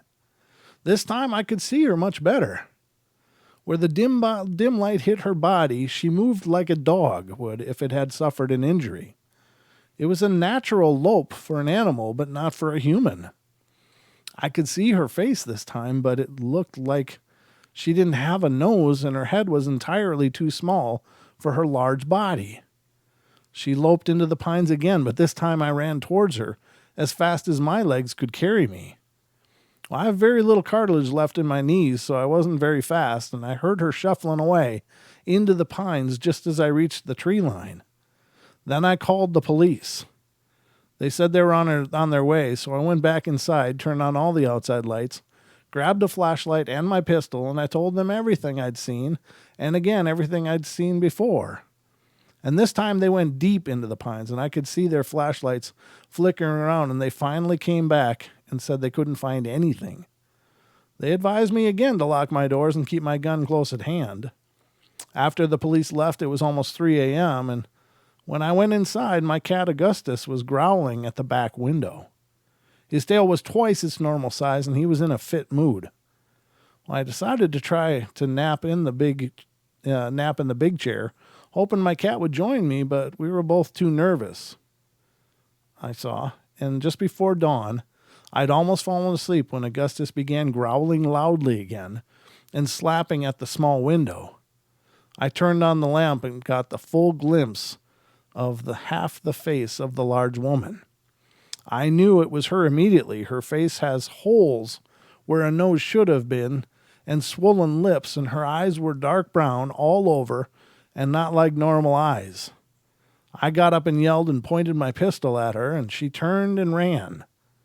I saw her scramble away through the window, and then went back into to the patio door and turned the lights on so I could see better. It gets a little more graphic. Her breasts were swinging and the mass of her body, and she ran towards the pines. I opened the door and fired 2 shots towards the top of the pines. I had no desire to harm her, but I wanted to put fear in her that I was armed and done playing around. I'm not a young man, and I live alone, but with a faithful cat and several guns.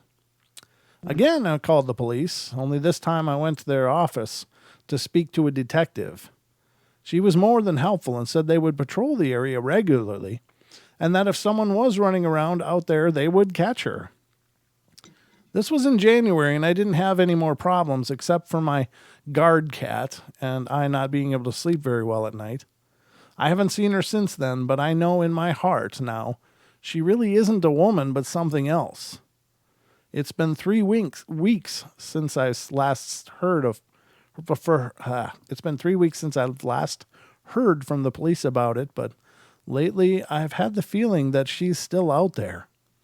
Augustus and me are ready. If she comes back, though, he's much braver than I am, and I'm thinking about moving away. 3/4/20. So this is this year. I appreciate all the helpful comments, questions, and messages from you all. I received a few of the questions multiple times, so I'll answer them all at once. I'm 64 years old. I live alone, but living with Augustus definitely feels more like a roommate than a pet. Yeah, I've gone into the pines several times since the last incident, but I didn't find anything strange. I even asked a friend of mine to accompany me once, but we didn't get very far before the wind and rain picked up. I have no sons, only a daughter who lives in Idaho with her husband and my granddaughter. 3/17/20. Tonight, one of my neighbors came to my house, the closest of the two from me. I don't want to say names because he's a genuine guy and I like him a lot, but I've known him for a few years now and I trust him. I'm going to talk to him more later today. My neighbor went on asking me if I heard screaming and loud thud sounds coming from the pine sprawl. I said that I hadn't and told him I'd been listening to music on my laptop most of the evening, so I wouldn't have heard anything anyway. But I did mention that my cat had been darting around, and that night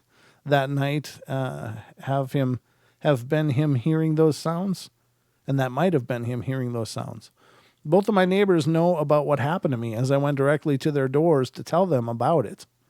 I wanted them to be aware, and now my neighbor is hearing what he described as definitely human screams and thuds that sounded like trees falling, but without the snapping sounds of branches. I told him to load a gun and keep an ear out for anything else. Me and Augustus have gotten comfortable now in the living room, and we don't take chances anymore. I'm going to talk to my neighbor more, including my furthest neighbor, later today. There's more updates. 3/17/20. Here's what happened today. I was up very late listening to music, another tool I use to settling my nerves. I don't sleep in my bedroom anymore, and have started sleeping on my couch or in my big chair, so when Wayne knocked on my door at around 1 a.m. asking if I heard the screaming or the big thud sounds, I told him I hadn't because I'd been listening to music and had not looked at my phone. When he said he tried to call me a bunch but saw my lights on, so he came over. I told him to load a gun and sleep lightly, and I did the same because it was strange to see Wayne so late. Wayne owns a building materials business, so he's an early riser like me.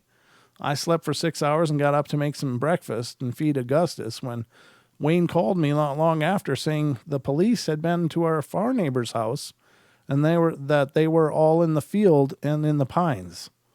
Wayne had not slept and had breakfast made, so he invited me over to eat. And I crossed the giant grass lot that separates our properties, and I could see the police in the field walking around. Over breakfast, Wayne called our neighbor again and asked if we could stop by. He said he wanted to talk to us. Our furthest neighbor is a younger man in his 30s, and he's a good no-nonsense fella, made of hard stuff, but he looked really tired and shaken. When Wayne and I got there, he and his girlfriend were dozing off when they were startled by the shrill screaming and thrashing at their back door. He said it was like a giant fish flopping on the door and horrible screaming. Their door was something awful. There was major damage to it and deep gashes in the mud. They said the thrashing at the back stopped, and it was quiet for a minute, and he was getting dressed to go investigate, and something slammed itself against the bedroom window and screamed against the glass. His poor girlfriend described it as a throat scream that could have come from a man or a woman. They were both very shaken, but were putting on brave faces, and he said he grabbed his shotgun and ran outside immediately, and he said he heard the screaming getting further away along the edge of the pines toward Wayne's property. He didn't see anything. The deputies were still walking around outside, and a few of them I recognized. Sure enough, that detective I spoke to kept her word, and they had been patrolling the area closely all this time. So they arrived fairly quickly when my neighbor said, the loud thuds that Wayne heard could not be explained, but we have made plans to hike deeper through the pines and explore them. We all and the deputies had a long talk on my far neighbor's property. In the end, they believed it to be animals or possibly malicious mischief. And I think from the tone of one of them, they suspected Wayne or myself of playing a prank on them in the night, but they didn't directly accuse us. They left us with the advice that if we find someone sneaking around our property at night, acting aggressive and strange, to do what we feel is necessary for our safety. We've all agreed to keep in close contact with each other from now on and to immediately send texts whenever something happens so we can all assist. Thank you for your helpful suggestions and words of encouragement.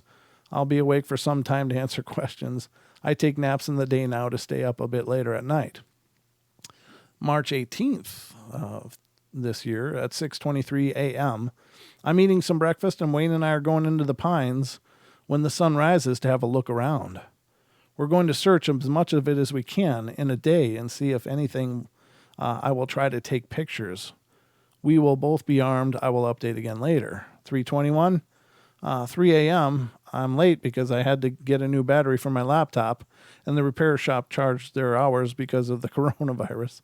But I have a new one now, and everything is working. Maybe Wayne and I explored the pines for almost 9 hours, and I took pictures of what I found.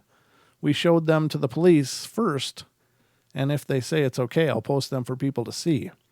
All I'll say about them is that I'm looking for a new place to live right now. Oh, that's crazy. That's pretty amazing. What Yeah. the hell kind of cryptid is that, or what kind of being is that? Well, when you started reading that story, I thought about that one. I don't remember what it's called, but it was like its head was like sunk into its chest, and it just had, you know, muscles that kind of just went over the head. You remember that? We talked about Yeah. that once a long time ago. And that name will come to me at the weirdest times, but not right now. But yeah, I remember it. It's like a B word or something. A B. Ah, yeah, you're right. I can't remember what it is, but it's like its face is in its chest instead of on a head. It's Right, very yeah. strange. But yeah, I thought the same thing actually when they're talking about not really a face where there should be one. But then he described the head was just too small for the body. The Blemmies. Blemmies, that's the one. Yeah, Blemmies. Blemmies, ladies and gentlemen. If you've not heard of Blemmies before, that is about the weirdest damn thing ever. And it definitely makes me believe that there's something dimensional going on here, and not dimensional. Although it is demented as well, because I don't know what is the deal. I mean, is this thing very strong?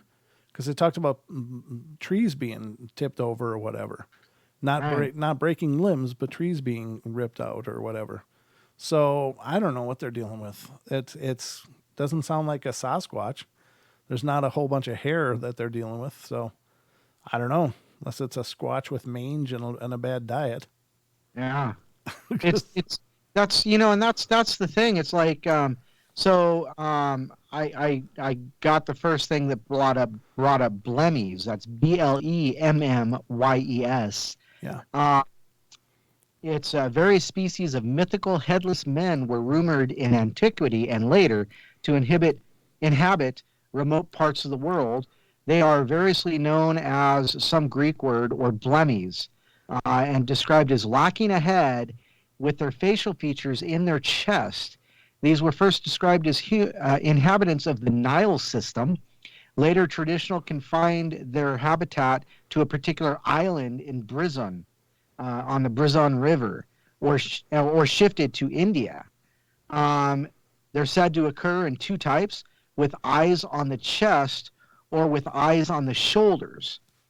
The epiphug, a variant name for the headless people of the Brizon, is sometimes used as a term referring strictly to the eyes on the shoulder type, which is what this reminds me of. So, strange. Very strange. Very weird. Lots of weirdness. Yeah, again, you don't hear lots of reports of things like this, but is this a work of fiction? It could be. I'm not saying it's factual. I have no idea. Again, it's listed on a Reddit site that is supposed to be true stories. So again, I will only ever bring you stories that are at least represented as truth to the portal. I can't say that this one is. This is like a one-off, and that's what throws me, is that there's no other precedent that I can draw from this, to relate it to. Potentially a Blemmy, you're right, that did come to my mind too. I couldn't think of the name, but I had the picture in my head as I was reading of the Blemmy guy that we used for the promotional poster. But and that's a creepy idea, but Yeah, I guess it could be. They could still be out there, Don. You suppose? Yeah. Well, and did he mention what state he was in? Because when he says pines, I automatically think of the Pine Barrens in New Jersey. Yeah, I don't know. I guess he never really does. I know his kid lives in Idaho, but no, I don't believe he ever said where this is happening. But it's very, very interesting. I wonder if it's something they could catch on a trail cam, or if this is another thing that might be able to see those things and avoid them like crazy. But, if it was me, I'd be lining my house in trail cams. And then, if they avoid trail cams, just secure them to the walls all the way around your house. Might as well. Keeps them away. That's good. And if not, if they do come in, then, you'll get your proof. All right. Hey, I found something interesting. Okay. I found a black-eyed kid story I haven't heard before. Well, then read it to us, Don. Yeah, it's not very long, but it's one I haven't heard from or heard of. So it says this story comes to us from Jake. He didn't want to be identified any further. It says, so black-eyed kids, the mere idea of them terrifies me. Yes, I agree. It didn't used to. In fact, I didn't understand what the big deal was. I didn't know why. I mean, I read the online stories and articles about BEKs just like everyone else, but I didn't have a visceral reaction so many of the other people did when reading about them. So I embarked on a quest. Dummy. I'd show Dummy. I'd show people yeah, exactly. I'd show people just how unscary these things were, whatever they were. Who knew if black-eyed kids was even a real thing? I'm the kind of person who needs to see it for myself. I began doing a lot of research online. I looked at paranormal sites, I watched scary videos on YouTube about BEKs, and from everything I gathered, they found you. You didn't find them. And it seemed like pretty much just by chance if they did find you. So what was I to do? I came up with a plan. This is funny, I began putting up anonymous ads on Craigslist. It reads, this is like, oh my, it reads, black-eyed kids, I'm not afraid of you. I want to meet you. 9 p.m. Wednesday, the park bench on the corner of 3rd and Washington. Show me why I'm wrong and why I should be afraid. The bench was only a block from my apartment, so that's even stupider. Guess who's following you home?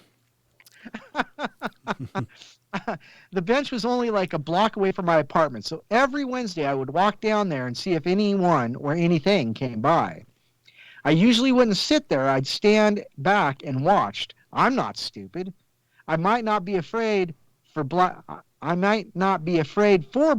kids, but I know the internet can attract some nuts like you. It did, occasionally. Nothing exciting enough to write about, though, a couple of pervs and some teenage kids joking around. So this went on for 6 months. Then I stopped posting the ad. The week I stopped, I got a knock on my door. I was sitting on my couch, and it was a little after 9 p.m. I don't know how to explain it, but the second I heard the knock, my skin went ice cold. Ice cold. Yikes. I didn't need to get up. I knew who it was, and much to my surprise, I was terrified already. I was wrong about not being afraid of black-eyed kids. The fear is on a different level, but instinctual, primal level. But still, I managed to get up and open the door. And yep, there was a kid about 9 years old, olive skin, dark hair, solid black eyes, staring up at me. Can I come in? He said. I was speechless. After what seemed like an eternity, I responded with a no and began to close the door. We missed you at the park tonight, the boy said. I stopped closing the door. I looked at him, my mind racing. They've been watching me. The boy smiled up at me, and it took everything I had to make my arm move again, pushing the door closed and locking it.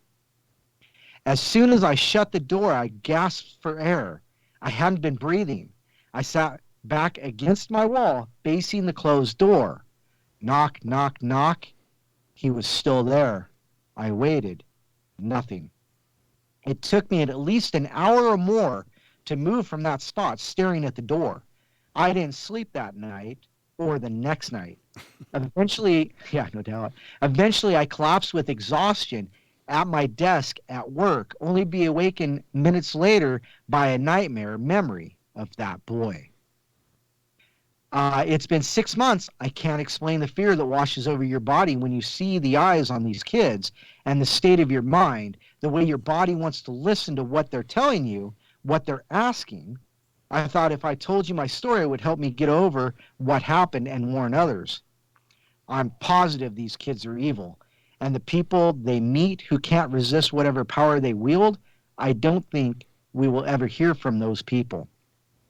Now I avoid that corner park bench with everything I have, and I don't tell anyone why. People think I'm crazy sometimes, walking 3 blocks out of the way just to make sure I don't go near it. But you'd be the same way if you went through what I did. Black-eyed kids are nothing to mess with. Bah, bah, bah. None of the paranormal is something should be messed with. I believe it can be approached respectfully and such. I don't know, the black eyed kids, man. That's a whole different level.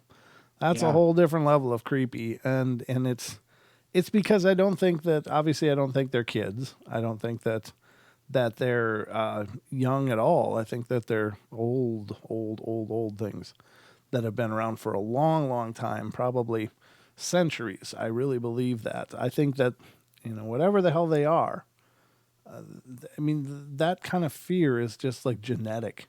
For Right. some reason, we have that genetic fear of them. It's, that whatever these things are, it's, the fact that people do resist them, I think, is pretty great. But maybe that's where we've come to over, centuries of being, fed on by them or whatever. Are they the true origin place for our vampire lore? And I think that that's what they are. I think that they are what we understand in our pop culture as vampires.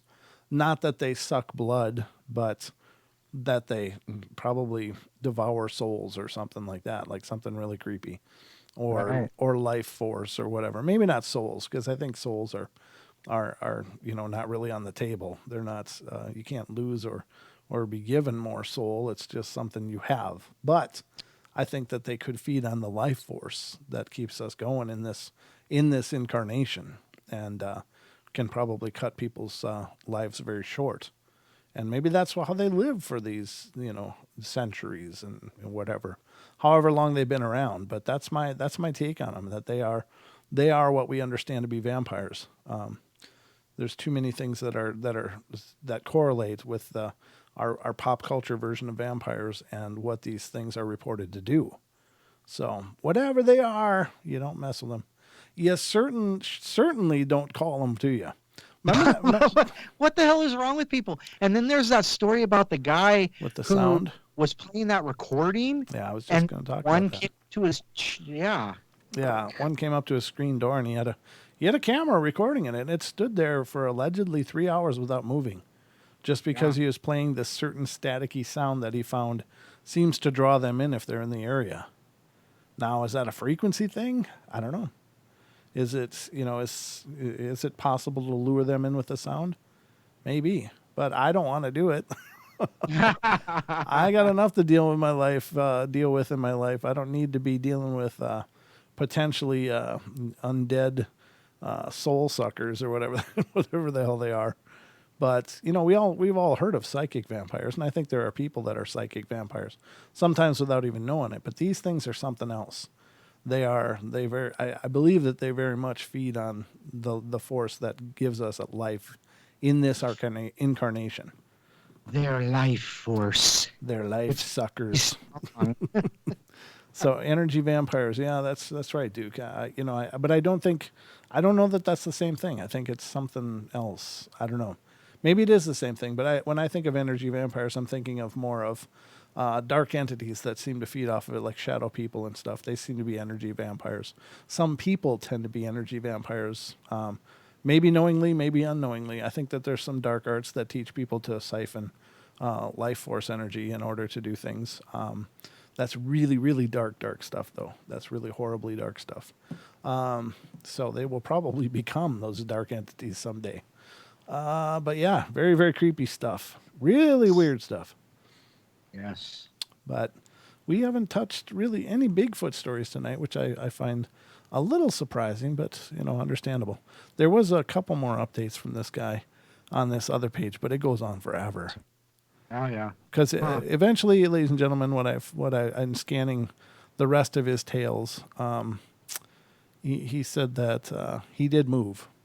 He put all his stuff in storage and was living with his sister until he could sell his house. But the guy did move that was dealing with the big, looked like the obese woman cryptid that was in the Pine area. So where it was, I don't know. He says, I cannot say where I live specifically, but I live in the southeastern United States. So, Oh, okay. So that's as much as we're going to get from that. Yeah, really creepy stuff. So I think we've done a respectable journey tonight. What do you think, Don? I think it's been a great journey, and hey, what is what was the podcast that was released today? That was Ron Moorhead was released today, part 1. Yep. Yeah, And that's right. part 2 is coming Friday, right? It's on my timeline. Yep, that's what I got too. So that'll be great. It's been doing real well. A lot of people have been checking it out. And again, if you listen to the show or watch the YouTube channel, it's the interview that we did here on the show. But it was such an epic discussion, and our podcast audience is generally a whole different audience. There's some of you are watching both, and we really appreciate that. But you know, if you've already seen the YouTube show, then you've already heard the interview. But it's, you know, I've listened to it several times myself, and I'm getting new things every time I'm listening to it, because Ron's a incredibly deep guy. I mean, you know, it's funny because when he was on the show, he was kind of skirting around it, like he felt a little hesitant to go into some of this stuff, and that's exactly where I wanted to go. You know. Right. Yeah, he was really skirting around the whole his book Quantum Bigfoot. He was like trying to stay away from it, but it's like, no, that's why you're here. Yeah. Yeah. Well, I think he was doing that as a courtesy to us. I think, but you know, I think he likes to talk about the Sierra sounds and stuff, but you can tell that the quantum stuff is really where his passion is. And it's really worked out great, because some of the stuff we discussed is not only exclusive to the Bigfoot phenomena, but is also carries on in many other facets in the paranormal. So it was really a wonderful discussion. And I learned a bunch. I think he's a great guy. We'll have to get him back on at some point. But we got a lot of great shows coming up again, ladies and gentlemen. Friday, Kevin Lang. On Saturday, we're going to have, once I firm it up, watch our Paranormal Portal radio page on Facebook for updates about that. But again, remember, Deb Varner will be here on the 10th doing psychic readings.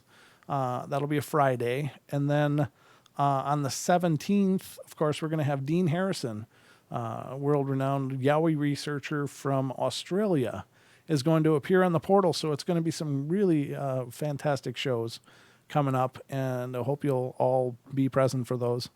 They're just going to be exciting. I'm really excited. Lots of things are coming our way, Don. Yeah, it's exciting. It's really exciting. Yeah. Hey, by the way, after the show, just stick on the Skype for a while, will you? I was going to say I will. Yeah. Yeah, I got to discuss some things with you. Okay. So I gotta see where you're at with it. So, I think that's it for me, Don. What do you got? Yeah, I think it's been a good night. We had great connection tonight. I feel much better about the last couple of weeks now. Sorry, and I apologize to all of our viewers and people that listen. That the last couple of weeks on my internet has been kind of weird. So, but this has been a nice, clean show. Absolutely enjoyed it. Thank you. Remember, look up the Blemmies. They're interesting. And stay away from the pines. Absolutely. And ladies and gentlemen, I couldn't agree with that more. I got nothing more to add, but I will be back tomorrow with the Night Terrors. Hope you'll join me 7 p.m. Pacific Standard Time, 7 days a week on YouTube. There's a live stream happening. So if you want to come back and join me, I'll do my best to entertain you. I don't always get the pleasure of Mr. Longbeard, but when I do, you know, it's always a great thing. So thanks for being here, Don. I'm glad we were able to make it work tonight. Absolutely. Thank you, sir. All right. And ladies and gentlemen, we love you all. Be good, be kind, be nice. Take care of each other. Help each other out. Find the magic in every day. And remember when to laugh. Or remember to laugh as much as you can. I screwed up my own ending. But anyway, guys, we love you. Have a great night, and I'll see you tomorrow. Good night. Good night. Oh, I almost ended the stream. I got to do the credits. Roll the credits.